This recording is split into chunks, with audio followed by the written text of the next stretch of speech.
J'aimerais commencer la session aujourd'hui en reconnaissant respectueusement que le territoire sur lequel nous nous réunissons ici au Nouveau-Brunswick est le territoire traditionnel des peuples Wolastoqey, Mi'kmaq et Passamaquoddy. Le territoire sur lequel nous travaillons est couvert par les traités de paix et d'amitié que les Wolastoqey et les Mi'kmaq ont signés pour la première fois avec la couronne britannique en 1725. Le traité ne portait pas sur les cessions de terres et de ressources, mais en fait reconnaissait les titres de Mi'kmaq et Wolastoqey et établissait les règles de ce qui devait être une relation permanente entre les nations. Il est important de reconnaître alors que nous travaillons ensemble pour décoloniser nos pensées et nos pratiques, que la terre sur laquelle nous vivons nous nourrit et nous protège, nous et nos familles, nos amis, ainsi que les collègues et les étudiants qui nous ont liés. Nous encourageons tout le monde à réfléchir à des tâches essentielles de la vérité et de la réconciliation alors que nous avançons ensemble. Donc, je vous introduis nos panélistes aujourd'hui, nos présentatrices aujourd'hui. Marie-André Pellan est professeure agrégée de criminologie au département de sociologie et de criminologie à l'Université de Moncton depuis 2009. En 2007, elle a obtenu son doctorat de l'École de criminologie à l'Université de Montréal. Sa recherche portait sur la communauté polygame des Bountiful en Colombie-Britannique. La professeure Pellan s'intéresse aux questions liées à la victimisation, à la criminalité, ainsi qu'aux trajectoires individuelles et collectives des relations de pouvoir dites cultuelles. Céleste Gauguin est une étudiante à la maîtrise en sciences sociales à l'Université de Moncton. Elle est également étudiante en criminologie à l'Université de Moncton. Dans le cadre de son projet de thèse de maîtrise, elle analyse la victimisation dans un contexte de groupe sectaire au Canada. Donc, bienvenue Marie-André et Céleste et je vous donne la parole. Merci beaucoup. Je vous partage à l'instant mon PowerPoint. Donc, pourquoi parler des sectes au Nouveau-Brunswick en Atlantique? Bien, moi, personnellement, ça fait 25 ans que je travaille sur ces questions-là, entre autres en partenariat avec l'organisme InfoSect au Québec. Puis, depuis que je suis arrivée au Nouveau-Brunswick, la question était peu abordée. Et là, j'ai eu la chance de rencontrer Céleste qui, elle, est vraiment intéressée par le phénomène. Donc, aujourd'hui, c'est des résultats préliminaires de sa recherche de maîtrise qu'on va présenter pour un peu faire connaître ce phénomène-là. En plus, prenons parti qu'à ce moment-ci, dans nos vies, l'expérience d'anciens membres ou de membres est partout, sur Netflix, sur Crave. Donc, beaucoup de documentaires sont produits sur les sectes. Donc, on voulait un peu rendre le phénomène saillant en Atlantique et au Nouveau-Brunswick. Donc, aujourd'hui, qu'est-ce qu'on va faire? Bien, on va vous présenter la théorie sur les sectes, c'est quoi les connaissances qu'on a aujourd'hui. Céleste, par la suite, va vous présenter ses résultats en abordant la trajectoire, c'est-à-dire l'entrée, la vie et la sortie du groupe. Et par la suite, elle va aborder la victimisation et comment elle se présente. Quand on parle des sectes en Atlantique, comment on en entend parler? Bien, en fait, c'est des balbutiements. Par exemple, il y a eu des reportages sur la communauté de Plaster Rock où des anciens membres se disaient exclus après leur départ, puis souffraient de cette situation-là. À Halifax, par exemple, le groupe Chambala, le leader, a été reconnu coupable de violence à caractère sexuel devant les tribunaux, mais aussi des questions, par exemple, où on s'interroge sur certaines pratiques. Est-ce qu'elles sont victimisantes? Est-ce qu'elles sont normales, acceptables? Comme par exemple celle des chrétiens évangéliques et du comportement du châtiment corporel, ou par exemple des témoins de Jéhovah, est-ce que leur demande de soins ou leur retrait de soins est légitime? Dans quel contexte? Comment négocie-t-il avec la violence à caractère sexuel? D'autres groupes, on s'interroge, est-ce que les pratiques sont marginales? Est-ce que c'est acceptable? Donc, pose des interrogations. On pense au groupe ménonite, aux charismatiques ou aux groupes, par exemple, qui ont des pratiques plus liées au Nouvel Âge, comme les anges ou le Reiki. Au Nouveau-Brunswick, on a dans l'histoire, quand on parle aux gens, leur expérience avec les sectes, c'est dans les années 70 et 80, il y avait certains groupes qui venaient sur les campus universitaires. Donc, par exemple, Children of God et Hare Krishna ont recruté à l'Université de Moncton. mais ce n'est plus une pratique qui est nécessairement active. On le revoit de temps en temps, mais ça n'arrive pas tous les jours. Donc, c'est quoi une secte ou un groupe sectaire? Et on s'entend, vous et moi, personne ne veut reconnaître qu'il est membre d'une secte. Ce n'est pas un mot qui est... c'est beaucoup attaché à la stigmatisation. Donc, on essaie le moins possible d'utiliser cette notion-là. Certains vont dire d'autres groupes sectaires, groupes à haute intensité d'engagement. Il faut comprendre que ces groupes-là, c'est d'abord des groupes qui ne sont pas victimisants pour tout le monde. Ce n'est pas vous entrez à l'intérieur, vous devenez une victime, ce n'est pas ça du tout. Toutefois, le risque de victimisation est beaucoup plus grand si mon appartenance au groupe, mon engagement dans celui-ci et organise l'ensemble de mon quotidien. Donc, tous les jours, ma vie est organisée. Donc, mon travail, ma vie amoureuse, mes divertissements sont organisés autour du groupe. Mais malgré toute cette polémique sur les groupes sectaires, il y a 3 caractéristiques qui ressortent dans la recherche comme des éléments essentiels dans notre définition de ces groupes-là comme étant des sectes. D'abord, un leader charismatique. En fait, c'est intéressant parce qu'il y a des excellentes recherches canadiennes qui sont faites par un professeur de UNB, David Hoffman, professeur en sociologie, qui aborde cette question-là. C'est-à-dire le charisme, c'est quelque chose, pas nécessairement des caractéristiques du leader, mais les groupes, les membres lui attribuent des compétences exceptionnelles qui vont influencer leur adhérence, leur engagement au groupe. Souvent, plus on est engagé au quotidien dans le groupe, plus le leader peut devenir la seule autorité dans le groupe qui va décider de nos choix, nos décisions, nos comportements, ou du moins va les confirmer. Les leaders sont aussi souvent décrits comme des personnes narcissiques, c'est-à-dire que le groupe est un véhicule pour satisfaire leurs besoins personnels. Donc, que ce soit leurs besoins de sexualité, de pouvoir, de reconnaissance. Donc, le groupe, c'est l'outil pour arriver à ses fins. Ce qu'il faut comprendre, c'est que dans les groupes que Céleste a rencontrés, mais dans une majorité de groupes sectaires, on peut reconnaître que c'est des institutions patriarcales, même dans les groupes qui se disent ouvertement ouverts à la diversité, ouverts au pouvoir des femmes. Quand on recueille le discours des femmes qui ont été membres de ces groupes-là, ce qu'on rencontre, c'est vraiment que c'est des institutions patriarcales, c'est-à-dire les hommes ont le pouvoir sur les femmes. Puis il y a comme une hiérarchie. Donc, le leader est d'abord la personne qui a le pouvoir, les hommes ensuite et les femmes à la fin. Dans certains groupes même, les jeunes hommes ont plus de pouvoir que les femmes dans la communauté. Donc, c'est un élément à explorer quand on étudie les groupes sectaires, qui a le pouvoir dans le groupe et comment il l'exprime.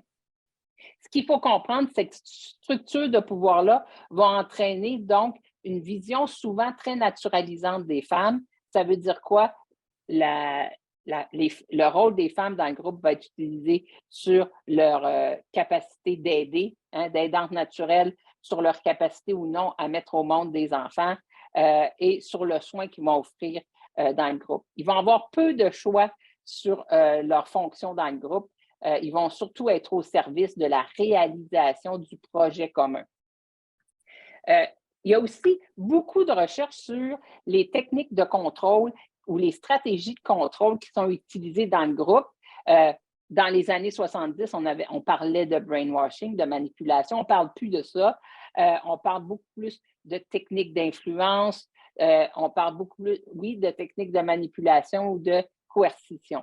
On va parler, par exemple, des stratégies d'isolement. On sépare le membre de sa famille, de ses amis, on le sépare géographiquement.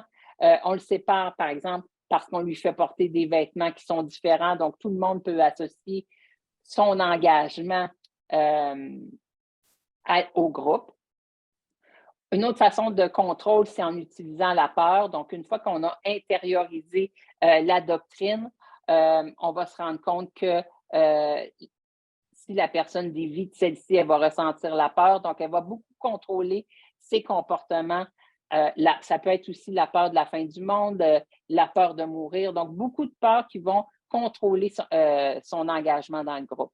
Et il peut y avoir différentes stratégies d'exploitation économique. On peut aussi manipuler l'individu en ne lui permettant pas l'accès à l'ensemble de l'information, en contrôlant les choix, les décisions et les comportements qui lui sont accessibles.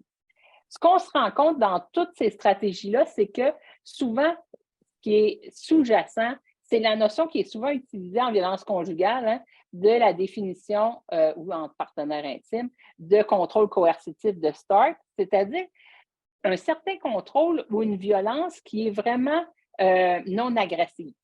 Donc, l'individu est contrôlé par la parole, par des représentations sexistes, donc la force ou par la menace de l'utilisation de la force, mais vraiment, la violence physique, elle est secondaire pour un contrôle qui va être plus émotionnel et puis ce contrôle-là, il peut même être adapté à chacun des membres lorsqu'on les connaît bien, puis ça fait longtemps qu'ils sont intégrés dans le groupe.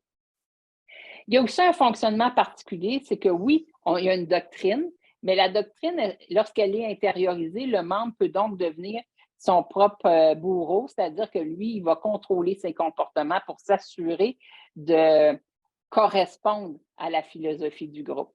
L'autre élément du fonctionnement du groupe qui peut faciliter leur séparation avec le monde extérieur, c'est cette vision manichéenne du monde. Donc, le bien est à l'intérieur, le mauvais à l'extérieur. Donc, ça peut contrôler les interactions que le membre peut avoir avec la société extérieure et aussi peut restreindre ou prolonger son engagement dans le groupe. Et l'autre élément qui peut aussi être contrôlant, c'est cette idée que le membre doit prouver son adoration au leader. Donc, il va y avoir une compétition entre les membres pour prouver qui est le meilleur membre ou qui a la meilleure capacité de prouver qu'il est engagé face à la mission du leader, ce qui peut parfois mener à des extrêmes, donc adopter des comportements auxquels on n'avait pas réfléchi auparavant. Donc, octroyer des faveurs sexuelles, donner plus d'argent, travailler 20 heures par jour, donc pour prouver que notre engagement envers le groupe et son leader. Ce qu'il faut comprendre, c'est que le contrôle, il est dans toutes les phases de la vie de la personne qui est engagée au quotidien. Donc, la vie quotidienne est organisée autour du groupe. Le leader charismatique, les croyances, le contrôle. Donc, il y a une surveillance aussi constante par l'ensemble des membres pour s'assurer que notre co-religionnaire, notre co-membre va suivre la doctrine à la lettre, pour s'assurer que la mission du groupe qu'on s'est fixée, elle est respectée au quotidien. Donc, ce qui fait en sorte que, oui, la personne va contrôler son comportement, mais l'ensemble de son entourage va aussi s'assurer de sa conformité. Ce qui peut aussi contrôler, donc, les choix de la vie quotidienne, le mariage, avoir des enfants, adopter, aller se scolariser, avoir une profession particulière. Tout ça peut être géré par le groupe puis avoir des trajectoires bien précises selon le genre. Pour aller voir si c'est vrai en Atlantique, Céleste va donc nous présenter les objectifs de sa recherche puis ses excellents résultats. Alors, Céleste, la parole est à toi. Merci Marie-André. Comme que Marie-André vient juste de mentionner, moi je vais vous parler un peu plus sur les résultats et les objectifs de la recherche comme tel. Fait que pour nous, on avait 3 objectifs spécifiques et un objectif plutôt général. On cherchait vraiment à comprendre et à saisir les trajectoires d'expérience de personnes qui se reconnaissaient comme avoir été des anciens membres de groupes sectaires. Par la suite, on cherchait vraiment à cerner les moments marquants comme tel de la trajectoire d'expérience de ces individus-là. Fait que ça, c'est dans les cas échéants, la période d'avant de joindre le groupe, pendant qu'ils sont dans le groupe et les moments après qui ont été marquants pour eux. Et dans le cas échéant, on cherchait aussi à analyser les expériences de coercition, de contrôle et de victimisation qu'ils ont vécues. Lorsqu'on parle de notre méthodologie, on cherchait vraiment à avoir une approche qualitative narrative. Pourquoi on cherchait cette raison-là? C'était vraiment essentiellement de laisser la parole aux leaders, aux membres comme tels, pour qu'ils peuvent parler de leur expérience en termes de comment est-ce qu'ils veulent la parler.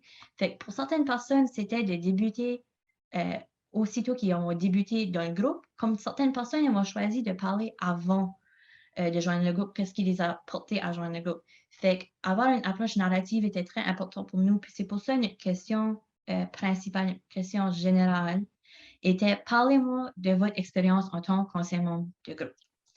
Pour nous aussi, c'était très important de ne pas utiliser le terme « secte » lorsqu'on parlait aux individus pendant les entrevues, parce que pour certaines personnes, le mot secte implique peut-être de la révictimisation pour certaines personnes, et pour d'autres personnes, ils ne reconnaissent pas le terme-là comme étant prélevant pour leur groupe.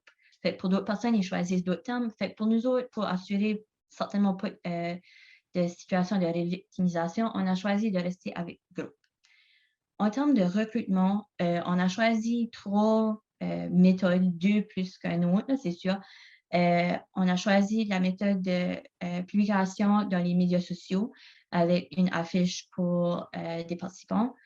Deuxièmement, et celui-là qui a été plus réussi, c'était utiliser la base de données d'InfoSec. InfoSec est un organisme qui est situé au Québec qui cherche à aider les familles et des anciens membres des personnes qui sont dans des groupes sectaires.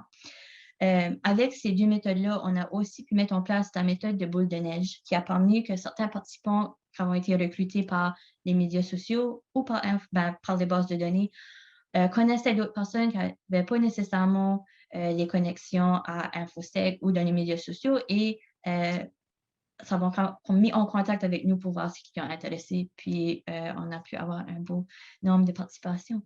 Fait qu'en termes de critères de sélection, on avait vraiment 3 grandes, un peu générales, mais très spécifiques d'une autre façon, critères de sélection. Notre critère le plus important, c'était vraiment que l'individu s'identifie comme avoir vécu une vie quotidienne dans laquelle leur vie était organisée majoritairement avec des activités liées au groupe, fait que ce soit à l'école, dans leur temps libre ou au travail, que tout ça qu'il y avait autour de eux était lié au groupe. On cherchait aussi que les personnes avaient quitté le groupe plus que 2 ans et plus, parce que les personnes qui avaient quitté avant quelques mois passés ou un an sont encore passent à travers beaucoup de difficultés et la trajectoire et la transition à la réalité du monde après le groupe est quand même très difficile pour eux. Fait qu'on a choisi une période de 2 ans et plus pour eux, puis on cherchait que les personnes avaient 19 ans et plus. Fait que on a été très chanceux en termes des participants qu'on a fini par recruter. On a fini par recruter 18 participants, soit 14 s'identifiaient comme des femmes, 3 s'identifiaient comme des hommes, 1 personne s'identifiait comme non-binaire. La tranche d'âge aussi variait entre 20 à 65 ans. Dans nos participants, on avait 11 personnes qui ont soit nées dans le groupe ou ont grandi dans le groupe. Et 7 personnes ont adhéré à l'âge adulte, en 19 à 29 ans à peu près, pour des raisons diverses. Fait que ça nous a vraiment permis d'avoir un beau échantillon très varié avec les âges, les genres et leurs trajectoires complètement différentes. Ce qui est important de dire aussi, c'est la richesse des données que Céleste a pu recueillir parce que les entrevues ont duré entre 2 et 6 heures. Donc, les gens ont été vraiment ouverts à nous confier leur trajectoire puis à parler de leur vécu. On était chanceuses. Quand on parle des résultats, comme j'ai parlé un peu plus tôt sur les objectifs de recherche, on cherchait à cerner les moments marquants de leur trajectoire. Fait qu'un des moments marquants, c'était le moment avant qu'ils joignent le groupe ou la raison pourquoi ils ont joint le groupe. Fait que pour nous autres, d'après notre analyse jusqu'à présent, on a 2 grands thèmes. Soit que c'était un choix contraint. Qu'est-ce qu'on veut dire par ça? C'est que les parents ont décidé de joindre le groupe. Dans les situations où les participants étaient nés dans le groupe, ils n'avaient pas le choix de dire si qu'ils n'ont pas de groupe, ils ne voulaient pas être de groupe, les parents étaient déjà dans le groupe. Si ils ont adhéré au groupe entre 1 an à 12 ans, ça variait selon les participants. Certains, c'était la même chose. Ils n'avaient pas le choix parce qu'ils étaient trop jeunes pour donner leur consentement, puis ils n'avaient pas le choix de participer aux choses. Dans le cas des parents, certains participants, nous avons admis que les parents cherchaient nécessairement une cause pour la raison pourquoi ils joignent, que ce soit des raisons personnelles je n'ai pas nécessairement entrevué des parents comme ça. Fait que c'est ça qu'ils m'ont dit. Et d'autres cas, c'était qu'ils ont recruté par un membre de la famille élargie. Par ça, on veut dire des oncles, des cousins, des cousines, des choses comme ça. Aussi important en termes de thématique, c'était l'importance d'une relation. Quand ça venait à la raison pourquoi ils joignaient, ce n'était pas nécessairement tout lié à un côté individuel. La relation entre famille, amis et conjoints venait jouer un gros rôle dans la raison pourquoi ils ont joint. Pour certaines personnes, le début de leur trajectoire débutait parce que c'était le décès d'un membre de la famille, puis ils cherchaient pour des réponses. Pour d'autres, ils étaient recrutés par un membre de la famille, parfois même immédiate, comme une sœur, un frère, une mère, parfois même, mais qui pouvaient donner leur consentement d'y aller. Parfois, c'était être intégré par les amis, partager un intérêt commun du conjoint. Et parfois, c'était grâce à la première impression. La première impression, pour certaines personnes, oui, c'était un peu, ils trouvaient le groupe était un peu bizarre de nature, mais pour d'autres personnes, ils étaient complètement séduits par la doctrine puis la communauté comme telle. Et c'est ça qui les a apportés à avoir une expérience émouvante et à joindre le groupe. Qu'est-ce qu'on parle quand on veut dire la vie quotidienne?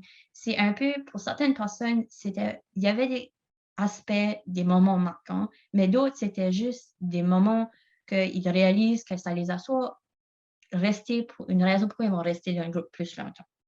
Qu'est-ce qu'on veut dire par ça? C'est, par exemple, la communauté a joué un gros rôle pour ces individus-là, spécialement des sentiments plutôt positifs de nature, soit la satisfaction, l'appartenance ou le soutien social inconditionnel a joué un gros rôle pour ces personnes-là parce qu'ils se sentaient confortables et respectés par la communauté comme telle. Deuxièmement, c'était que parfois leur identité individuelle transformait dans une identité groupale.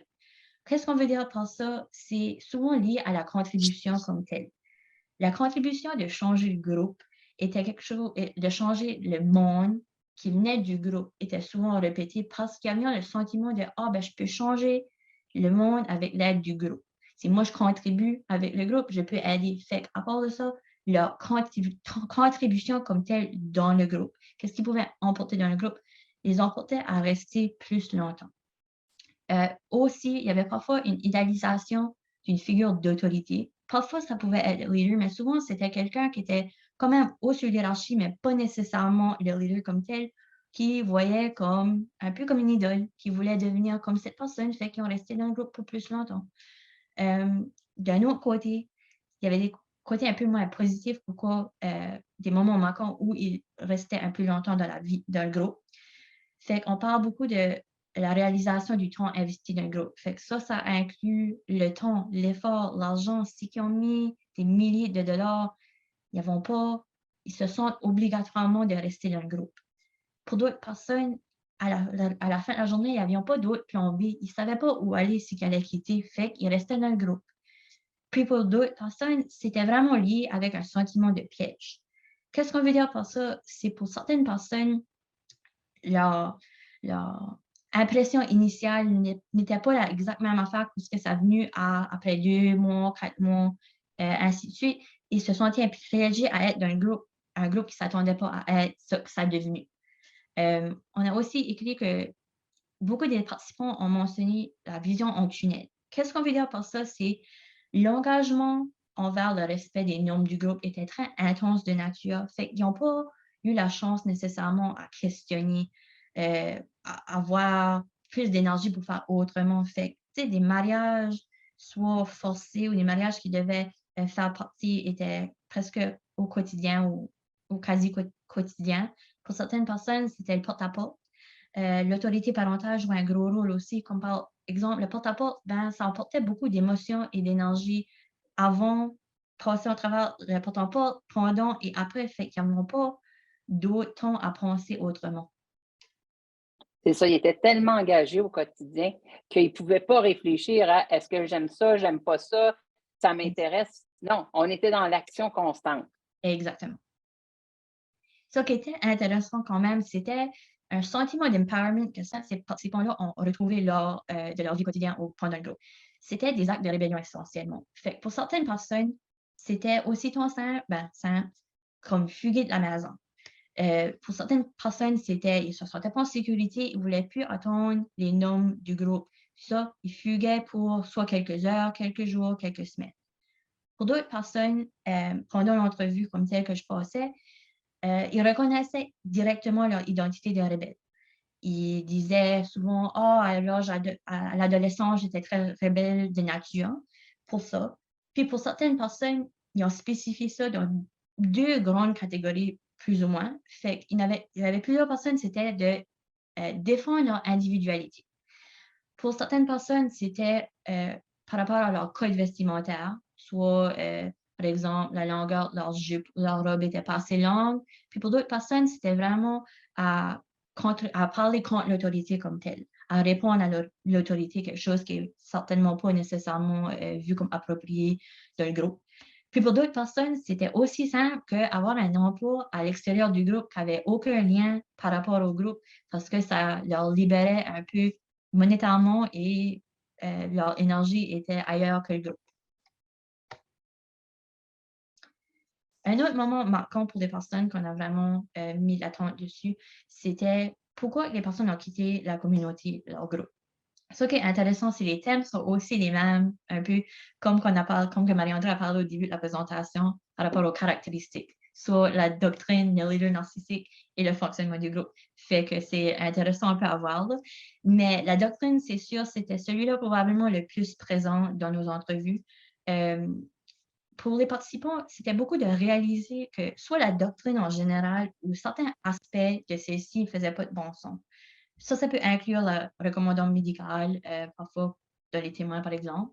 Qu'est-ce qu'on veut dire par ça? C'est certaines choses, soit des aspects par rapport à la doctrine, les ont portés à avoir des questions. Puis, soit les personnes plus haut à l'hierarchie pouvaient soit répondre des questions avec des réponses un peu floues, puis qui ne faisaient pas de bon sens pour eux, ou parfois, ils ne répondaient pas aux questions du tout et s'excusaient en disant c'est ça que c'est la doctrine, puis il n'y a pas de questionnement. Pour certaines personnes, c'est juste le début de ce questionnement qui a commencé à débouler et le choix de quitter le groupe. Pour d'autres personnes, c'était nécessairement le leader narcissique comme tel. C'était que le leader ne suivait pas nécessairement les principes qui portaient sur les autres membres. Fait qu'il pouvait s'excuser pour ne pas participer au nom groupal, mettre des financements, des choses comme ça. Ces personnes-là pouvaient être exclues. Puis pour certains de nos participants, il y avait beaucoup de difficultés avec ça. Avec ces réalisations-là, ils réalisaient que leur perception de cette image idéalisée du leader n'était pas réelle. Fait que de réaliser que le leader, sa perception n'était pas réelle, les faisait mettre en question le tout par la suite, un peu comme une boule de neige. Aussi, le fonctionnement du groupe a joué un gros rôle, plus spécifiquement aux normes hétéronormatives. Dans nos entrevues, on a eu quelques membres du LGBTQ+, qui essentiellement ne pouvaient pas s'identifier comme chrétiens ouvertement et honnêtement et étaient limités en termes de normes hétéronormatives. Fait que dans des situations, il y en avait, c'était des mariages hétéronormatifs. Parfois, il y avait des mariages à des âges très inappropriés comme 14 ans, 15 ans, 16 ans. D'autres, c'était une question de la pression et la performance qui n'étaient jamais capables de se rendre à ce point-là. Et pour d'autres personnes, c'était vraiment de réaliser qu'il y a certains mécanismes de contrôle qui étaient présents dans le groupe, que soit au début du groupe, ils acceptaient parce que tout le monde d'autre acceptait et ça est venu à un point qu'ils n'acceptaient pas, ou parfois les mécanismes de groupe devenaient plus intenses ou plus fréquents de nature et c'est là où le côté de l'inacceptabilité sortait. Lorsqu'on parle de nos objectifs, on voulait aussi s'assurer un peu ce côté-là de la victimisation des individus. Pour nous autres, on a vraiment pu sortir 3 grandes thématiques, 3 grands aspects liés à reconnaître les traumatismes et la victimisation lors des participants, une fois qu'ils ont sorti du groupe, c'est sûr. En premier lieu, on a les personnes qui identifiaient directement et décrivaient les situations de traumatisme ou de victimisation. Dans certains instants, par exemple, par rapport à porte-en-porte ou à la fin du monde, les personnes étaient ouvertement disaient « Ah, je suis traumatisée par ceci et cela ».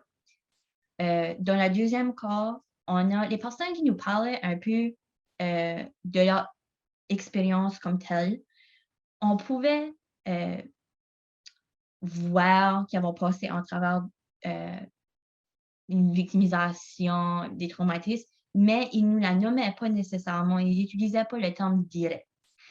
Pour d'autres personnes, c'était ça, c'était le mariage contraint, mais ils ne disaient pas nécessairement « je suis traumatisée en raison de ça ».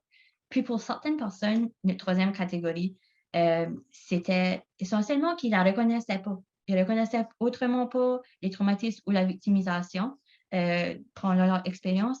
Puis dans ce cas-là, nous autres, on n'était pas nécessairement capables de nommer ça comme une victimisation pour ces personnes-là ou des traumatismes. Même s'ils parlaient qu'il y avait eu un mariage forcé, même s'ils parlaient pour eux, même après leur sortie, c'était normal, cette situation-là. Ils ne la remettaient pas en question. Exactement.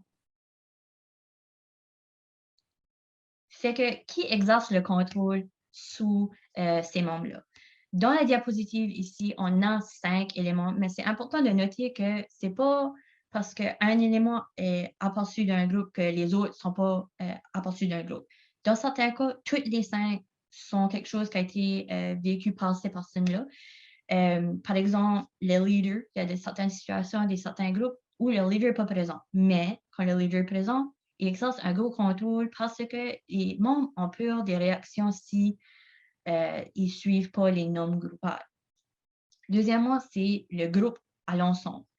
Qu'est-ce qu'on veut dire par ça? C'est souvent la surveillance et les enregistrements qui peut être fait souvent dans les différentes activités des lieux publics, que si quelqu'un ne suit pas le norme groupal, mais c'est enregistré et il peut dire ça au leader ou quelqu'un plus haut dans les figures d'autorité. On a également les membres de la famille et les amis, eux qui font partie des membres aussi. Fait que ça peut inclure aussi tant simple que la surveillance à la maison et parfois même la surveillance à l'école.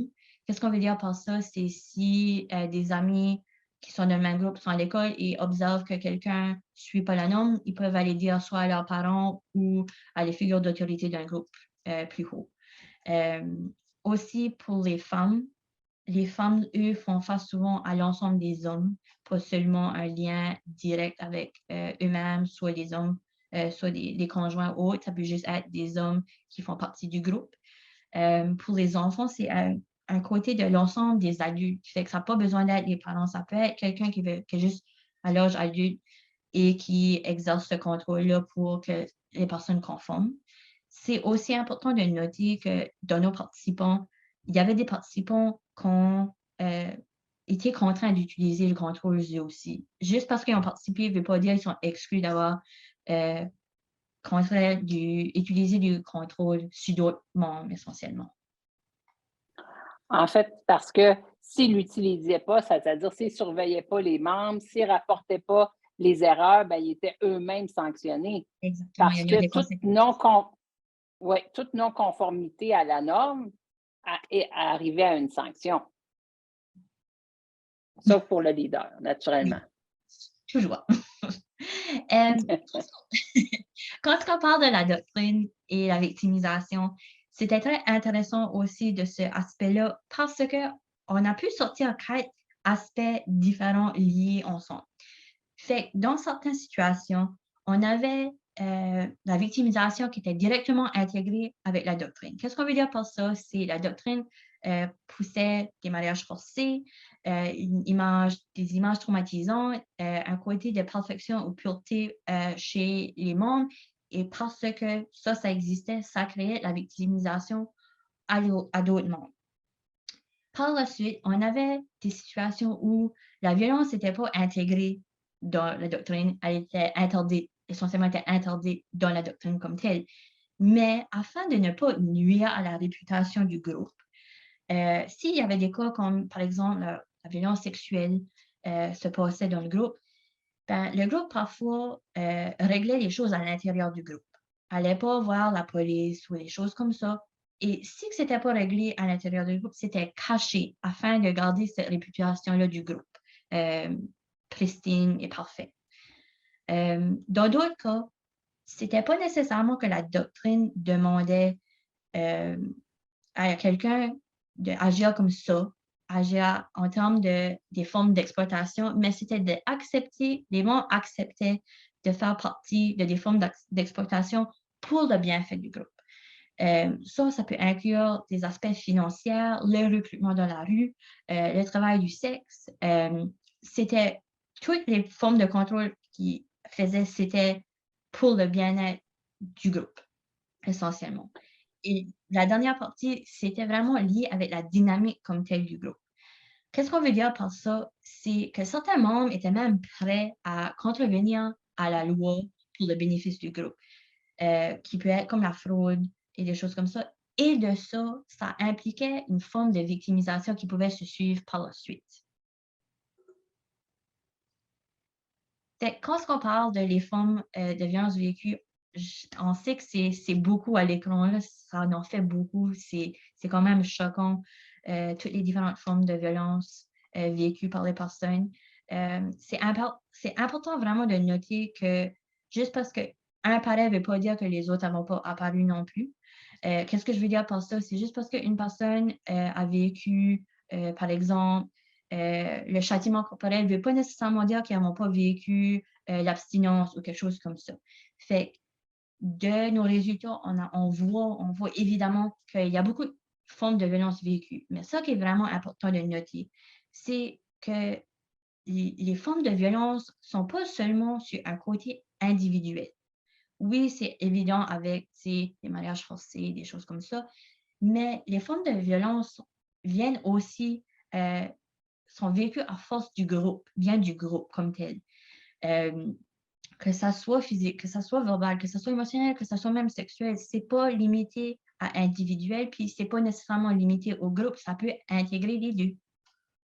Donc, il peut y avoir un membre qui est violent envers d'autres, mais ça peut être l'ensemble du groupe de par les mécanismes de contrôle, par exemple, qui vont utiliser l'humiliation publique pour favoriser la conformité. Exactement. Ce qui a été vraiment intéressant, c'est de voir les vraies formes de violence coercitive reconnues par les personnes rencontrées. C'est sûr, tu avais des personnes qui n'utilisaient pas nécessairement le terme contrôle coercitif ou violence coercitive, mais dans leurs expériences, tu voyais, on pouvait voir, on pouvait écouter toutes les différentes formes qui ont passé en travers. Fait que pour certaines personnes, c'était, souvent les femmes, la coercition reproductive, fait avoir des enfants ou ne pas avoir des enfants.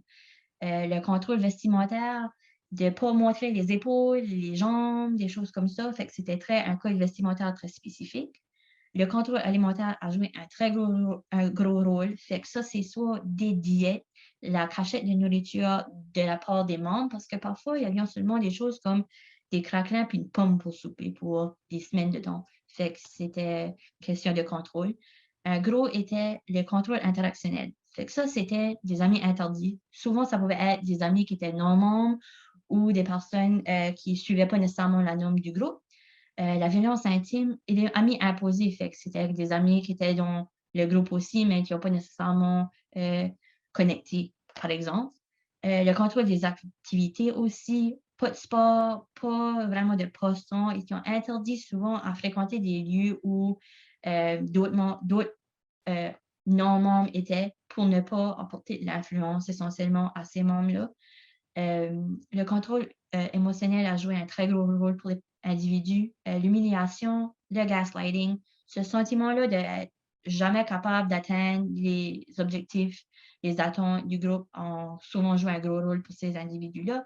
Et ça m'a même été au point à le contrôle de l'accès à la salle de bain. C'est un peu self-explanatory.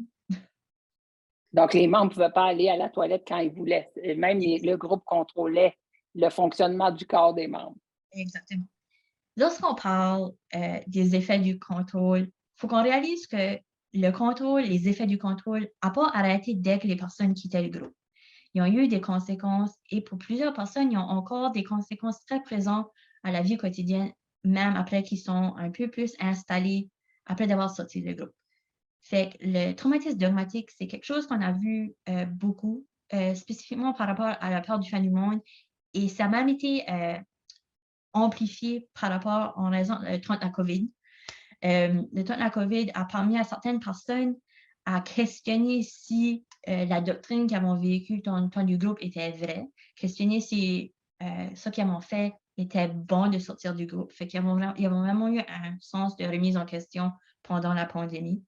Il y a certaines personnes, c'était même par rapport à la science de ça en lien avec la COVID. Pour d'autres personnes, c'était un traumatisme lié avec les souvenirs. Pour certaines personnes, ils décrivent des périodes de temps où ils n'étaient pas capables de me décrire comment est-ce qu'ils se sentaient, qu'est-ce qui s'entourait d'eux. Pour certaines personnes, c'était directement quand ils sortaient du groupe. Pour d'autres, c'était juste des moments pendant le groupe. On avait la dépendance d'alcool et à la drogue par plusieurs personnes, les effets de la stigmatisation d'être ancien membre d'un groupe sectaire. Ça aussi, ça joue un gros rôle pour des personnes parce qu'ils ne voulaient pas s'identifier, puis il y avait peur que comment les personnes d'autres allaient réagir par rapport à leur identité comme ça. Pour d'autres personnes, ils parlent des moments de dissociation, soit pendant un groupe qui les a suivis, qui faisaient en sorte qu'ils ne sont pas capables de même parler de certaines expériences du groupe, et d'autres, c'était juste la dissociation par rapport à faire des liens entre le temps à l'extérieur et le temps maintenant. Puis pour d'autres, c'était aussi simple d'avoir des problèmes de confiance en soi par rapport à la réinsertion sociale. Puis ça se passait par l'emploi, le manque d'emploi, la scolarisation et autres. Fait que, en gros, qu'est-ce qu'on veut que vous réalisez dans sa présentation ici?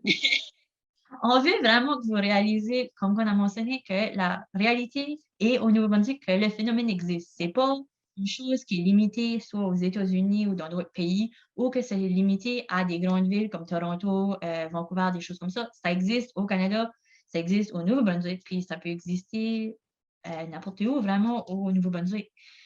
La réalité est, il y a des personnes qui ne comprennent pas que ça existe. Puis, parce que ça, c'est le cas, ça emporte un manque évident de services. Pour certains de nos participants, ils avons tellement pleuré pour des services. Il y a des personnes qui voulaient seulement même un pamphlet pour pouvoir dire où aller une fois qu'ils m'ont quitté, puis ils n'avaient pas ça. Puis, en raison de ça, ils étaient obligés d'accepter des services formels qui étaient un peu moins adéquats pour eux. Qu'est-ce qu'on veut dire par ça? C'est que certains intervenants, psychologues et autres, n'ont pas nécessairement une formation ou une manque de formation en lien avec des anciens membres. Pour eux, ils passent à travers des traumatismes, la victimisation, comme on a parlé, qui ne les permet pas d'avoir de l'aide généralisée. Ce n'est pas possible pour eux parce que ça va les rendre à nulle part. Puis, on espère que, essentiellement, à la fin de la journée, que les intervenants, les psychologues peuvent soit prendre un cours, une formation ou autre pour s'éduquer sur ça, pour enfin apporter avec l'aide pour ces personnes-là. Je vous laisse avec une citation qui était très émouvante dans mon entrevue qui, je pense, signifie beaucoup à la situation réelle au Nouveau-Brunswick. Cet individu-ci a dit « J'ai l'impression que les psychologues, n'importe qui, ne sont pas éduqués. Je me souviens d'aller voir des psychologues, d'avoir parlé de mon passé et qui m'ont dit « Qu'est-ce que tu veux que je fasse avec cette information? Ça fait mal. » Donc, alors, on est prête pour répondre à vos questions, discuter de ces résultats-là, puis la réalité de ce qui se produit au Nouveau-Brunswick. Vous pouvez demander vos questions dans la section Q&A, soit en anglais ou en français.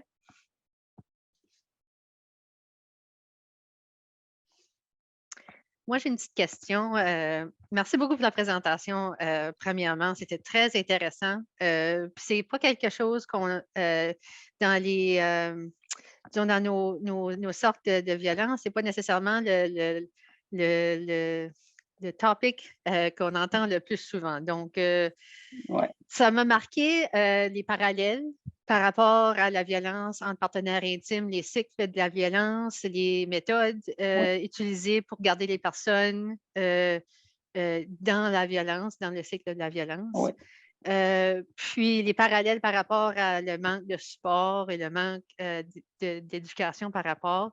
Mais je me demande, c'est quoi l'idéal pour un service ou les services pour une personne qui sort d'une secte? Oui. C'est une excellente question. Il n'y a pas beaucoup de recherches sur cette question-là. Je vais vous donner l'exemple à InfoSec. On offre des groupes de soutien. Une fois par mois, les anciens membres ou leurs familles peuvent se rencontrer. Ça, c'est déjà un espace où ils peuvent parler librement de leur histoire. Ça, c'est comme un minimum.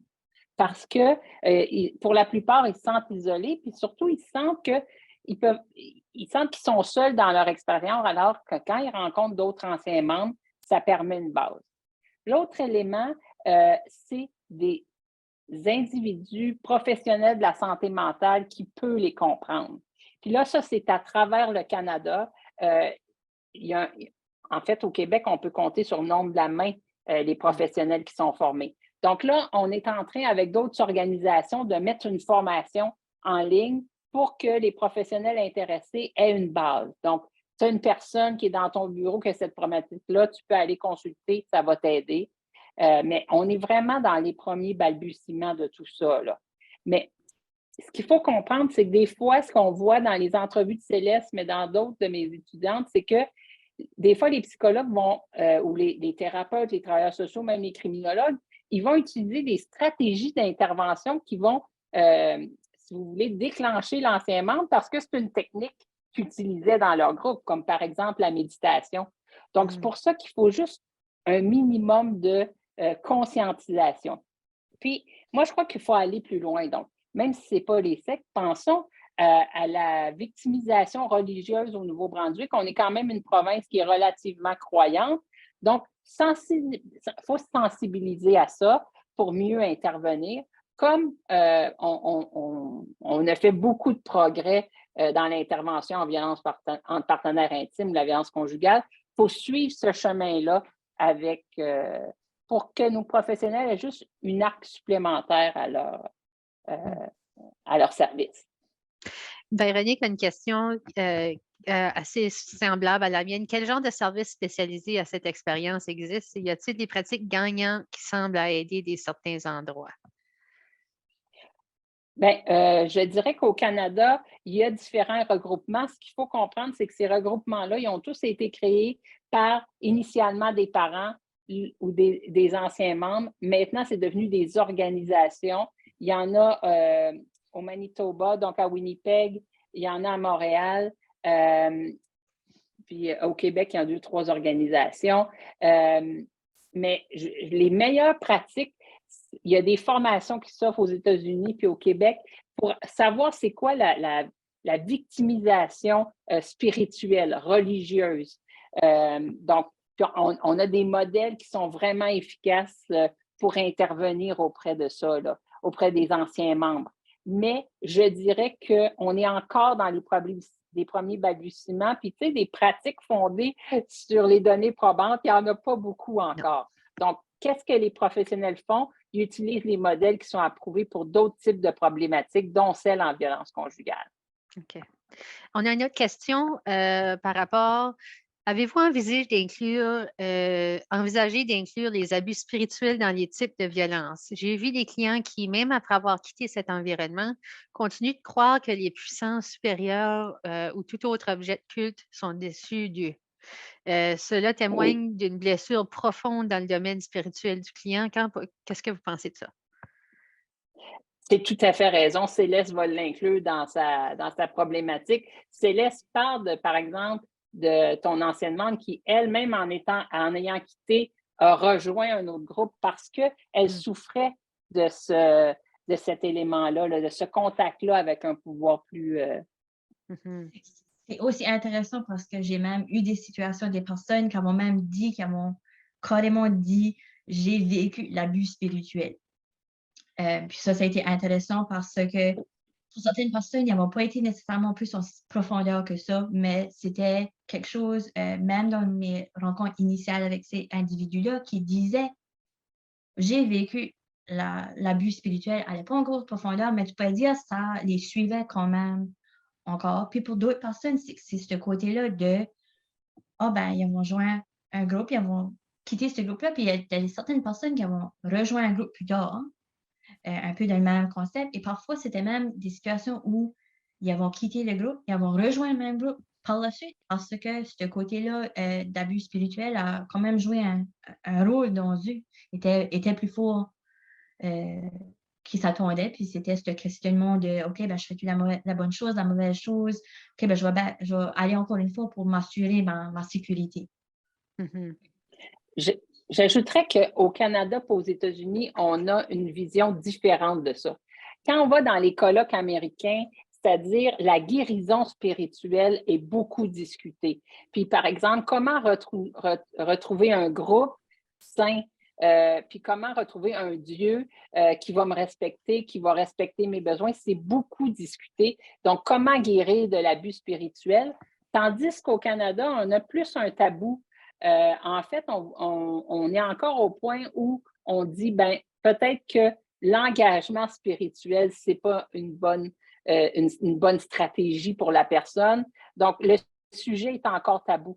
Donc, puis là, on est en train même dans la recherche de trouver des outils pour mieux diagnostiquer l'abus spirituel puis pour mieux intervenir. Donc, je crois que si on revient dans 3-4 ans, on aura des meilleures données pour alimenter la réflexion de la personne là, qui est excellente. Mm. Est-ce qu'il y a d'autres questions pour Marie-André et Céleste? Une très bonne discussion. J'ai une autre question qui est sur le bout de ma langue. J'essaie de voir comment je peux la... c'est quoi les prochaines étapes de votre étude par rapport à les services? Est-ce que c'est quoi le prochain cheminement de vos études? Oui, bien, Céleste va avancer son mémoire. Mais, avec l'organisme InfoSect, on va démarrer un projet de recherche à l'hiver qui est vraiment identifier les services que souhaitent les victimes. Puis ce qu'on veut, bien, les anciens membres en général, qu'est-ce qu'ils souhaitent, quel accompagnement ils souhaitent à leur sortie. Puis ce qu'on veut, c'est aussi que ça soit tant au moment qu'ils sortent qu'après 2 ans, 5 ans, 10 ans, 20 ans, parce que Céleste le démontre, il y en a même après 20 ans qui vivent encore des conséquences de leur engagement. Okay. Puis, ça a été vraiment intéressant par rapport aux résultats. Beaucoup des participants ont mentionné comment il y a un manque de services. Ce n'était pas nécessairement un point central au début du mémoire, mais ça a devenu une grosse partie de ça parce que même en tant que communiquer avec les personnes, avec des courriels, même juste en rencontre initiale, j'ai eu beaucoup d'impression que les personnes me disaient « il n'y a pas de service ». J'aimerais juste dire mon histoire pour que le monde réalise qu'on a besoin des services. J'ai des personnes qui parlent de dire « Ah, ben, tu sais, par exemple, je suis installée à une place comme à Edmonton, puis les seuls services que je peux avoir sont à Toronto. » J'ai vraiment reconnaissante de Zoom, mais c'est les seules places que je peux avoir des services. Puis pour beaucoup de personnes, il n'y a pas nécessairement ce choix-là. C'est vraiment en espérant d'apporter que le monde réalise que peut-être un peu de service, débuter à quelque part, c'est mieux que rien, mais c'est sûr, il faut que ça améliore.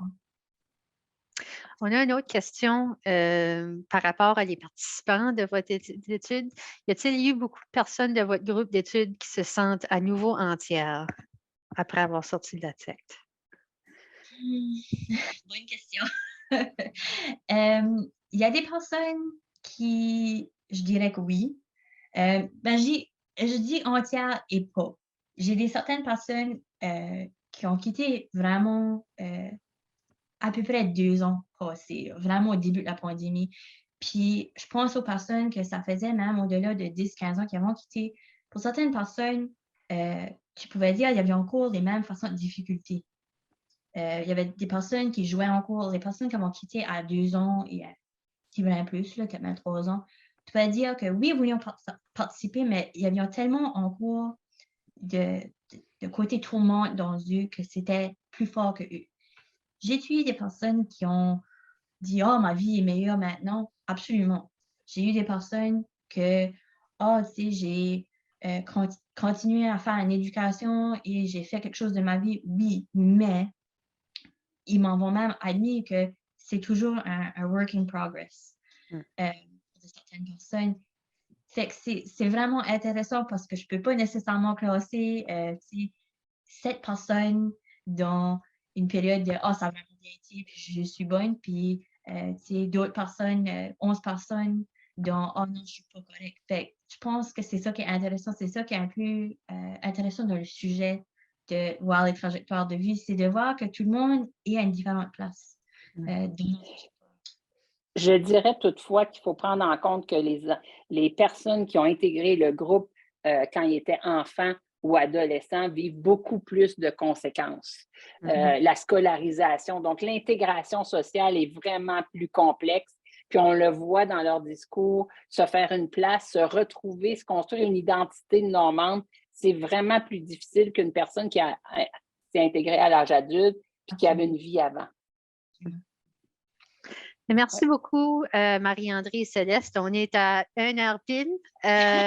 Donc, ça donne bien. Donc, merci beaucoup pour votre présentation. On aimerait aussi remercier la Fondation canadienne des femmes pour la capacité de donner cette présentation dans les 2 langues officielles. Oui. Nous allons avoir les diapositives en français et en anglais qui sont disponibles par demande par courriel au fvrc@commercialunb.ca ou fvrc@unb.ca. Nous allons voir l'enregistrement de cette présentation sur notre site web disponible dans les prochaines semaines. Et on veut aussi avoir vos commentaires sur ce webinaire. Donc, je vous ai fait parvenir un lien pour remplir un questionnaire de 3 courtes questions dans le chat. Donc, merci beaucoup à tout le monde et bonne fin de semaine et à la prochaine.